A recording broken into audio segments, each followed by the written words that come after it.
आम्ही सगळेजण गाणं शिकायला जे येतो यातलं कोणीही प्रोफेशनल आर्टिस्ट सिंगर्स नाही आहोत.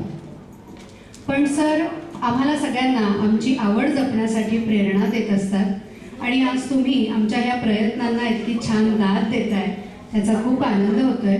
तुमच्या सगळ्यांसाठीच एकदा तुम्ही प्लीज जोरात टाळ्या वाजवा सोलाराच्या परिवारासह.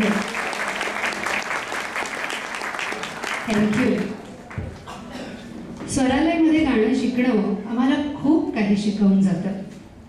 पळसोदकर सर आम्हाला नुसती गाण्याची चाल शिकवत नाहीत, तर गाण्यातले शब्द आणि संगीतकाराने त्यासाठी केलेली स्वररचना यातलं नातं ते आम्हाला समजावून सांगतात. आपण जे गाणं गातोय त्याचा सर्वांगाने अभ्यास करण्याची प्रेरणा सर आम्हाला देतात. पण ह्या सगळ्यामुळे बरं का स्वरालयच्या परिवारातली काही मंडळी जरा जास्तच अभ्यासू झाली आणि मी त्यांना सहज विचारलं, तर ते येणार आहेत आपल्या पुढे, त्यांनी एक थीम निवडली आहे.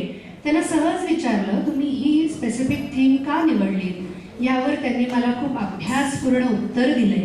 ते मी छान घेऊन आणलंय, तुम्हाला वाचून दाखवते आणि आता तुमची परीक्षा. हे उत्तर ऐकून बघूया तुम्हाला ओळखायला येते का ह्यांची थीम काय. 1960 ते 70चा हा काळ होता रोमांस आणि मेलडीचा. उत्कट भावना, उत्तम संगीताने कालातीत अशी गाणी आपल्याला बॉलिवूडने दिली.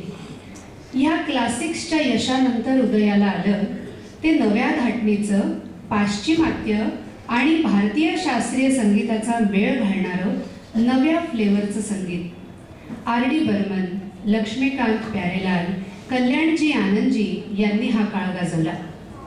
बॉलिवूडच्या संगीत प्रवासात 70च्या दशकाच्या शेवटी आणि 80च्या दशकाच्या सुरुवातीला आलं एक वेगळंच स्टेशन. या स्टेशनवर बप्पी लहरीसारखे म्युझिक कंपोजर्स, नृत्यप्रधान चित्रपटांचा हा काळ गाजला. तो झगमगणारे लाईट्स, रंगीत डान्स फ्लोर्स, झगमगीत वेशभूषा, बेल बॉटम्स आणि गाण्यावर ठेका धरायला लावणाऱ्या आधुनिक गीतांनी. तुमच्यापैकी कोणी सांगू शकेल का हा काळ कोणता किंवा ही गाणी कोणती? बघा काय दांडगा अभ्यास आहे तुमचा. जोरदार टाळ्या होऊन जाऊ द्या तुमच्यासाठी. डिस्को स्टेशन से निकली हुई 2 1 0 7 2 0 2 4 स्वरालय एक्सप्रेस कुछ ही समय में स्वरांजलि टर्मिनस पर आ रही है. Let's rock on the disco floor.